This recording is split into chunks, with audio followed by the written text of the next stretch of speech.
हाँ जी, अस्सलाम वालेकुम। आज की वीडियो में हम बात करेंगे मुफ्त राशन कैसे मिलेगा, कौन कौन से अफराद इसके लिए अहल हो गए हैं। 30 लाख लोगों को अहल किया गया है इस प्रोग्राम के लिए, रमज़ान निगहबान राशन जिसका नाम दिया गया था, लेकिन अब इसका नाम रखा गया है रमज़ान निगहबान प्रोग्राम।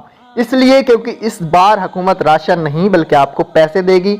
पैसे कैसे मिलेंगे, क्या करना चाहिए, बस वीडियो के साथ जुड़ के रहें। इंशाल्लाह मजीद भी ऐसी वीडियो हम आपको बर वक्त यूट्यूब पे देते रहेंगे, तो आप हमारे चैनल को लाजमी सब्सक्राइब करना ताकि आपको बर वक्त अपडेट्स मिलती रहे। अगर आप लोग घर बैठे भी पैसा कमाना चाहते हो तो वो भी वीडियो का लिंक नीचे दिया गया है, जाके वीडियो देखें, आज से ही पैसा कमाना शुरू कर दें। चलें आज की वीडियो को शुरू कर लेते हैं। सबसे पहले बात करेंगे, पंजाब हुकूमत ने रमज़ान पैकेज के लिए 30 अरब रुपए जारी किए हैं। इसमें 30 लाख खानदानों को, एक बंदे को मतलब 10,000 रुपए दिए जाएंगे। ये फैसला हुकूमत ने किया है और आपको घर में पैसे दिए जाएंगे। आपको लाइन में, कतार में लगने की कोई भी ज़रूरत भी नहीं पड़ेगी।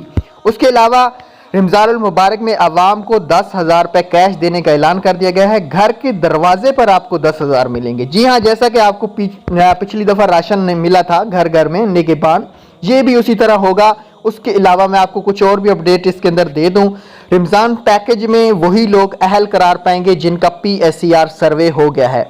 अब काफ़ी लोग आपको कह रहे हैं कि अगर आपको BSP के पैसे मिलते हैं तो आपको सर्वे नहीं कराना, तो आप बहुत बड़ी गलती कर रहे हैं।